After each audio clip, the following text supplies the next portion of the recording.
You are Locked On Broncos, your daily Denver Broncos podcast. Part of the Locked On Podcast Network. Your team every day. What's up, everybody? Welcome back into a brand new episode, Locked On Broncos, which is your daily Denver Broncos podcast here on the Locked On NFL Network, your team every day from the South Stands to the end zone. I'm your host, as always, Cody Roark, Broncos analyst for the Locked On Network and 9 News, joined alongside our co-host, Sayre Bedinger, a Broncos analyst for the Locked On Network and 9 News, as well as the site expert for predominantly orange of the fan-sided network. And we're here today. The Broncos are getting ready to travel to Minnesota to take on the Vikings. Wednesday, joint training camp practices. The Broncos held practice on Tuesday, a walkthrough scenario. We heard a lot from Vic Fangio, plus we also know who will start against the Vikings in Saturday's preseason action. Sayre, so great to be joined by you once again, my friend. How you doing? I'm doing great, Cody. Doing great and excited to be with you again. I mean, we're still in our first week together here, but I feel really good about everything that we've been doing. And Broncos obviously kind of in full swing. It's football season, man. There's nothing better. Amen. Well, hey, and Broncos Country's been very great in the comment section here on YouTube. Make sure, Broncos Country, you hit that subscribe button on your favorite Apple podcast provider, whether it's Google Podcasts, Spotify, or the Odyssey app, and not to mention here on YouTube. Hit subscribe. You can even watch us on your television if you have a smart TV. So go to YouTube, search Locked On Broncos, subscribe, and watch us every single day. We bring the action, we bring the heat with the latest around Broncos Country, Sayre and myself. But let's get into today's practice news and notes from Tuesday at the UCL Training Center. The Broncos held that walkthrough. Vic Fangio met with the media, and now we have clarity as to who will start on Saturday against the Vikings. Drew Lock will get the first start against the Vikings, going against a tough defense. And then Teddy Bridgewater will start subsequently the next week against the Seattle Seahawks. And so the Broncos seeing who's going to do well with the first reps in each of these games. I think that's an equal sample size, but he mentioned not a lot of Brett ripping, and more than likely we could see a half-and-half scenario or a series by series. Sayre, if you were the Broncos, if you were the coaching staff, what would you do with this upcoming game? Would you give them a series and a series, or would you go half and half? If it was up to me, man, I would definitely be going half and half. I think we mentioned on a previous episode, one of the first 2 days of this week, that I don't really like the fact in practice that you have to kind of go series by series, or really it's not even necessarily series by series. It's like maybe a handful of plays by a handful of plays. So, and a series could be 4 plays or it could be less. You never know. And so I feel like if you give these guys half and half reps, you're going to be able to allow them to get into sort of a flow, some continuity, get some chemistry with some of the receivers out there, get a little flow to the running game, kind of see how the run game and pass game build off of each other. So I would much rather see a half and half sort of deal. And just like they're doing, you know, we've already predetermined Drew Lock's getting start number 1, Teddy's getting start number 2. Let's just go half by half, see how Drew does against their ones, see how Teddy does against their ones, and kind of split it up that way. That's the way that I would do it. Well, I think it's also interesting to know when we look at the sample sizes between both of these defenses. Now, I like something that Vic Fangio mentioned in his pressers that, hey, you know, once we get to Minnesota, we're meeting with their coaching staff. We're all going to be on the same page as to how we want these joint training camp practices on Wednesday and Thursday to go. And he mentioned something in there that I felt like was super important. He mentioned in reference to the Vikings, it's not 90 players versus 90 players. It's 180 teammates on the field at the same time because they're all trying to get better and nobody wants to get hurt. So I think the same practice rules will apply. No tackling. I think you're going to see some skirmishes, maybe, hopefully not. Let's hope it's at the minimum. But you're going to see some physical contact, some thud up and run bys. But outside of that, it's necessarily the same thing. And if these two teams can stay on the same accord, I think that will bode well for both teams heading into Saturday's matchup. Now, the question I have that I think looms a little bit larger for you, Sayre, here, when you look at the Vikings defense, they were beat up last year, and obviously they don't have Jeff Gladney on the team anymore, but they did add Patrick Peterson. Cam Dantzler was there. Harrison Smith is back, and he's healthy. Danielle Hunter's back. Sheldon Richardson's been adding on the defensive line, and their linebacker's always good in Minnesota. This is a really good opportunity for Drew Lock to go against a really tough defense. Look, he's been doing it already in Broncos practice, same with Teddy Bridgewater. But do you worry a little bit in terms of at least the first game sample size? Drew's going to go against a good defense. Teddy more than likely is going to play against a lot of the backup defenses for the Vikings going into the Saturday's game. And then Seattle, their defense, I mean, it was really rough last year. It's still rough right now on paper. Teddy's going to have reps against an easier defense, and then Drew's going to get reps against an easier defense, at least on paper, hypothetically speaking. So it should bode well for Drew if he plays well in these first 2 games. But how does that maybe impact a guy like Teddy Bridgewater, where his sample size might be skewed a little bit? I think definitely in the eyes of the fans, and like you just mentioned, I think all of us are going to be weighing those things accordingly. Drew's going to be going up against the much better defense of the two. This is really their game auditions, right? I mean, this is going to weigh heavily, in my opinion. I know Vic Fangio talked at his press conference about the fact that they're going to kind of look at the whole picture, but I do think these games are going to weigh heavily because this is the sample that they have that's in a game. This is when the lights are on, when the bullets are flying. You insert any cliche that you want. And so I think it is going to be weighed heavily. And I think that it does play a bit in Teddy's favor in that regard. That's not to say, necessarily that I think Drew is going to do poorly. I think if Drew does well in the start against the Vikings, that makes his case even stronger, in my opinion, because like you said, he's going up against a very talented secondary, very talented linebacker group, especially in coverage. And that can't be overstated when we're talking about a quarterback battle. And so I think with Teddy getting the opportunity to start against Seattle and play against Minnesota's twos, I think it does play into his favor a little bit. And you know what? For Teddy, you got to go out there and be aggressive, right? And especially in this first game, you've got to say, all right, I'm getting an opportunity against the twos. I'm a starting NFL quarterback. I need to absolutely dominate. So I think that his mindset and Drew's mindset, they've got to kind of be adjusted accordingly and almost like grade these situations on a curve, so to speak. Yeah, it's going to be interesting to follow how it all goes. I'm just so excited for preseason action. The Broncos will play obviously locally on Denver channels, not to mention NFL Network, 2 p.m. Mountain Time kickoff. Broncos, Vikings. We have joint training camp practices beginning Wednesday and Thursday. We'll have you covered here, Locked On Broncos. A couple of notes before we get into our next topic of discussion, where we're going to answer Broncos Country's questions that they sent into both you and myself. But Michael Ojemudia had Tuesday off, dealing with a little bit of leg soreness. Going to monitor that a little bit as the Broncos cornerback competition. I know he's a little bit further along there on the depth chart in comparison, just because of the additions that the Broncos made. His spot is still safe from what I've been told. But monitoring that leg situation is going to be interesting. Bradley Chubb also missed Tuesday's walkthrough dealing with a personal matter. He will meet the team in Minnesota, so keeping an eye on that. And then Von Miller is supposed to become a dad at any point now in the next coming days. We'll see if that impacts his time at training camp. I mean, I don't even think we're going to see him play this upcoming week. I know that's something that Vic wasn't asked. Maybe we'll find out a little bit more. But if Von's child is born, I would not expect to see him on Saturday against the Minnesota Vikings. So keeping an eye on that. But Broncos Country coming up here in just a moment. Sayre and I, we're going to answer Broncos Country's questions that they sent to us on Twitter at Cody Roark NFL and at Sayre Bedinger. A lot of great ones as it leads up to this week's preseason festivities, not to mention some storylines heading into the regular season. But before we get to that, folks, I have to tell you about one of the sponsors of today's episode of the show. That's our good friends over there, betonline.ag. And BetOnline is the fastest and easiest way to bet on all of your sports action, with the Broncos traveling to Minnesota to take on the Vikings. They have you covered for all the latest sporting news, odds, and info that you need. You get NFL action, you get NHL, MLB, and NBA action, and all of your UFC and MMA action in one place at BetOnline. With the football season starting up this week, like I said, we have 4 days of football beginning on Thursday, Friday, Saturday, and Sunday. BetOnline has you covered. You don't have to stand on the sidelines anymore, as this is your chance to get into the game. And I want you to head to the website or use your mobile device right now to sign up today. And when you do, you can get 50% off your first deposit when you use promo code LOCKEDON. BetOnline, your online sportsbook experts. All right, Sayre, let's have some fun here with Broncos Country. Always love when we get these chances to do Twitter Tuesdays when fans send in their questions. And one of the biggest things, a lot of the questions, we got some quarterback competition questions, but, I tend to avoid these because it's still, we've shared all we could share on it as the situation is ongoing. So let's start things off. What is one question that a Broncos fan sent you in on Twitter? And let's break it down.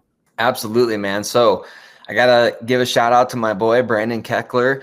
Great question. I always love that he brings it from such a different perspective. So if the world descends into further chaos, Cody, who are the 4 Broncos players that you would choose to fight with in the post-apocalypse? Oh, this is tough. Look, Garrett Bowles, like I said, man, that guy is mean and he's intense.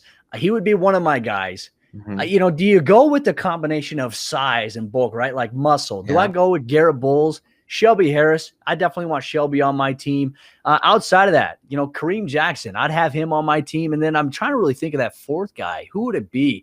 I mean, you want to go with an offensive lineman. They're mean, they're nasty, they're tenacious, but I don't know. I just don't see that. My 4th guy, it's really tough to say at this point. I'm going to go Ronald Darby, Kareem Jackson, Garrett Bowles, and Shelby Harris. Those would be my 4. I love that. I love those picks. When I was thinking about this question, I was thinking like, a crossover of like the Avengers plus some DC characters and whatnot. So I definitely thought of like Bulls as like the Incredible Hulk, maybe Jerry Judy as like the Flash or something like that. Love it. Justin Simmons, Captain America. So those kind of guys. And I think you need somebody like Brandon McManus. He kind of gives off like a Doctor Strange vibe or something, he's just he's always, or Loki or something, he's dressing up as a referee. He's always all over the place doing weird, crazy stuff. So I think those are the four guys that I'm taking with me in the post-apocalypse to fight alongside me. So great question, Brandon. Love it. That's fun. Though that's a fantastic question, by the way. Broncos coach, hey, let us know which four Broncos you would team up with in a post-apocalyptic side that you want on your side in a big-time fight. That's actually a great question there. Our next one comes in here from Orange Crush 512. He says here, is RT1 Bobby Massey's to lose, as they say, or has it been a true and open competition from your point of view? Sayre, I'm going to let you take this one first. Yeah, to me, it's been definitely a true and open competition. The most interesting thing to me about the competition is the fact that they didn't really include Cam Fleming in it. So really from day one, it's been Calvin Anderson versus Bobby Massey for that right tackle spot. And I think it has been fairly evenly split. We don't hear a ton about, man, this guy's looking great or this guy's looking great.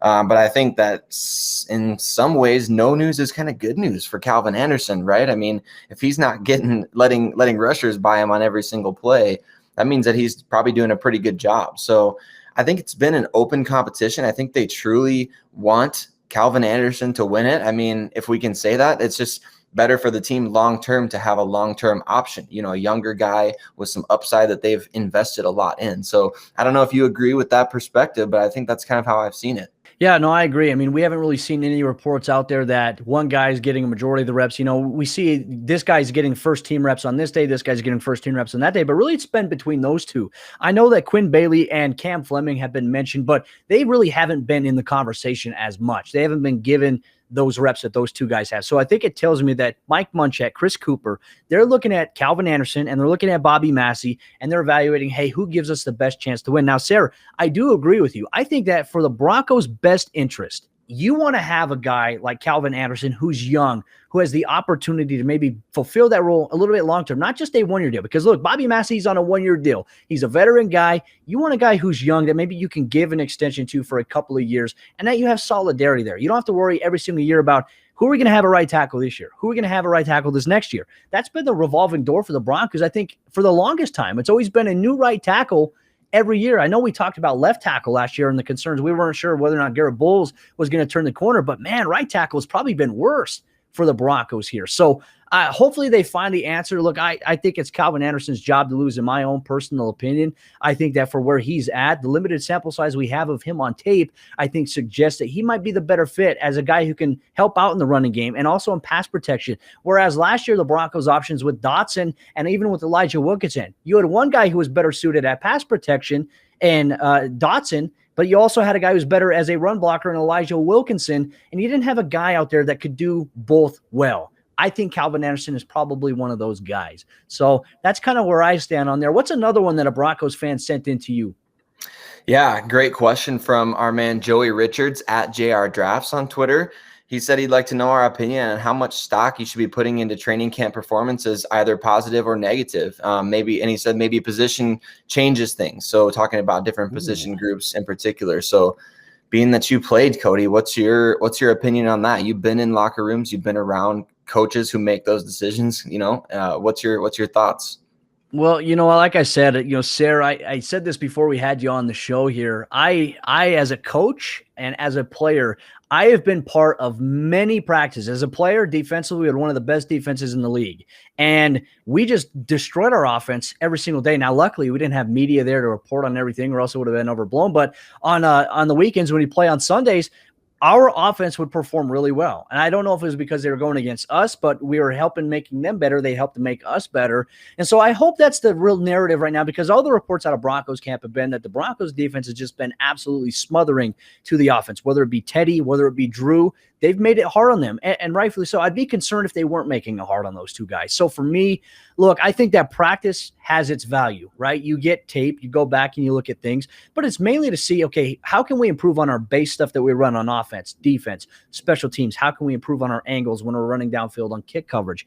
The games, I think, matter more, especially when we look at any competition, because you're really going to be measured by how you perform in a game against somebody else that hasn't been seeing your same formation that you've been running since the start of camp, going back to mandatory minicamp and OTAs. I think that this is going to be a really good factor for the Broncos to separate themselves in all their position battles by seeing how they stack up against another team. For me, that's how I think it's going to boil down to. How do you feel about it?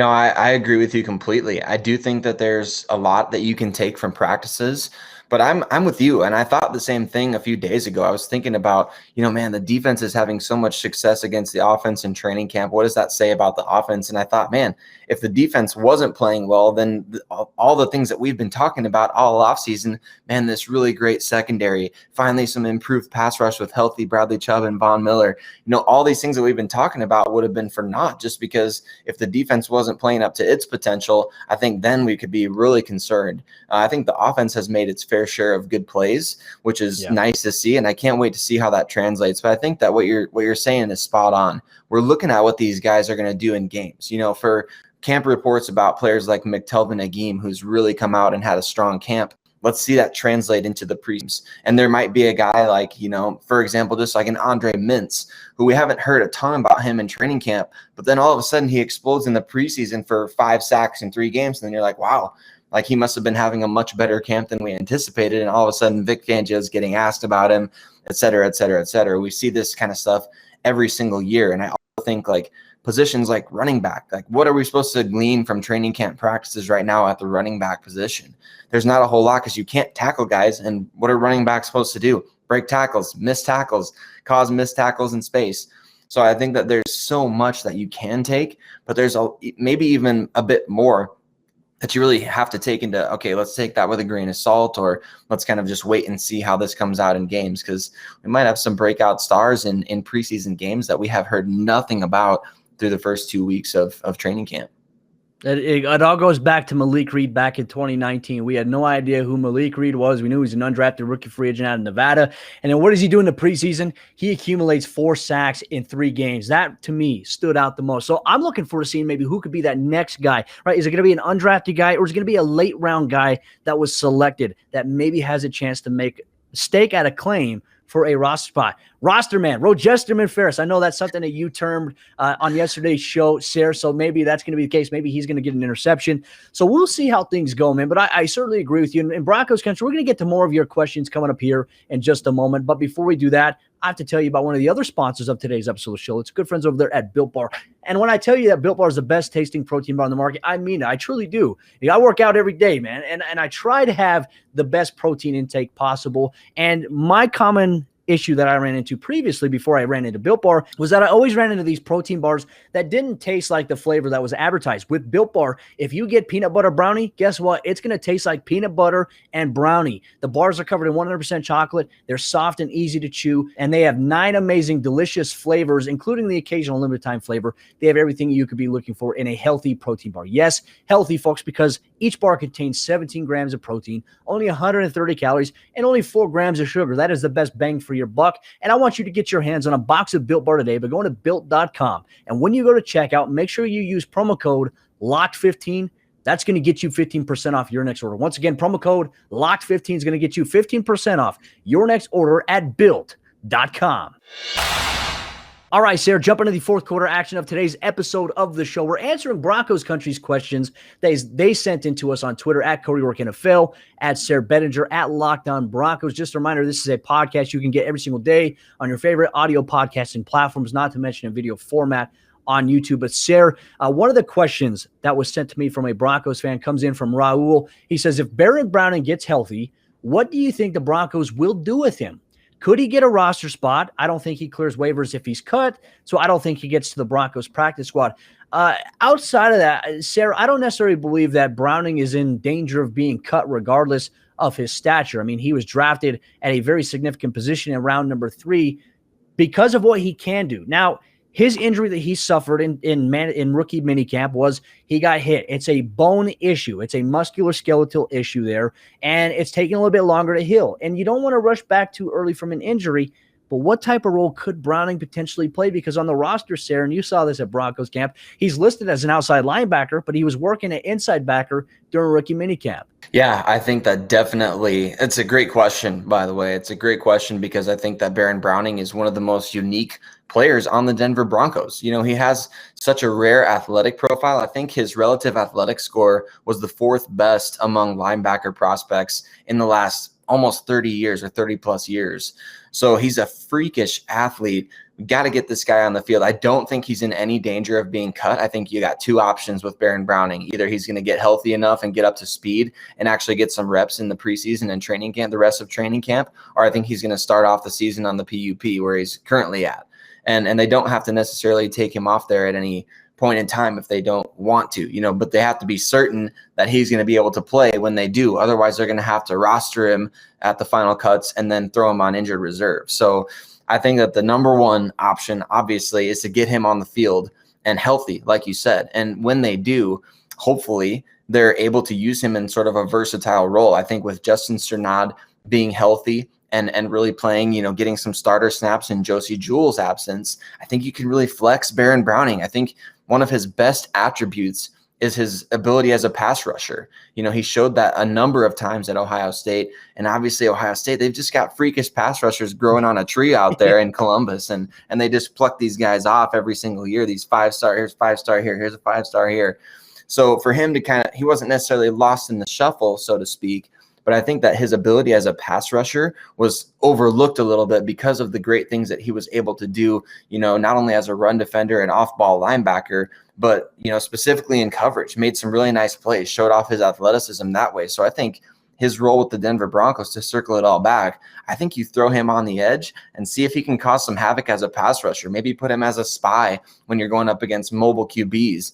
Do a couple of things like that to get creative, get him some snaps, and it doesn't have to be over the top. You know, you can use him for maybe 15, 20 snaps a game, something like that. So I think there would definitely be a role for him when he comes back. Yeah, I mean, he's a weapon, and I think the same thing, too. Jonathan Cooper's an outside linebacker, and I tell you what, he looks yoked, and he's super explosive. So, you know, I think it's not an issue because Vic, what we have seen, if he believes that he has a weapon on his defense and personnel that he can use, he's going to find a way to get him on the field in some way. So I think that while we can look ahead at guys on the depth chart, I don't think Vic cares, to be honest with you. I really don't. I think he's like, all right, hey, we're going to put this guy here this week. We've seen him do that change up a little bit. But, you know, Sayre, one thing I was going to ask you here to close out today's episode show, what is a final question that a Broncos listener of the show sent in to you that we're going to close off with today? Yeah, a really great one here from Ramon.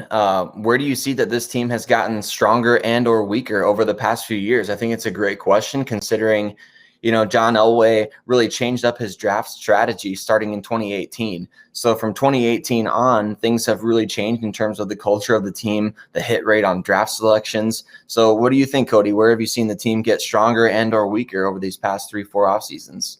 Well, you know, I think you make a great point with the draft strategy. I think that the Broncos' last 3.5 draft classes have been really good. Now, there's been some players that, you know, haven't worked out, and I think that everyone gets so caught up in, well, hey, this guy didn't work out. Well, here's the deal. Even if you go round one, guess what? It doesn't guarantee that you're going to have success in the National Football League. It's really dependent upon scheme. I think environment is super important. I think that the Broncos, too, and this goes back to the Vance Joseph days, Sayre, you and I, we know this very well. It didn't seem like the Broncos' culture and the locker room was very good. Now, I think that since Vic Fangio has come in, one of the things from day one, and when I had Will Parks here on the show back in 2019, he said, hey, with Ed Donatel, with Vic in here, we've really worked on the culture here. Guys have started to really buy in, and we didn't have that buy-in previously.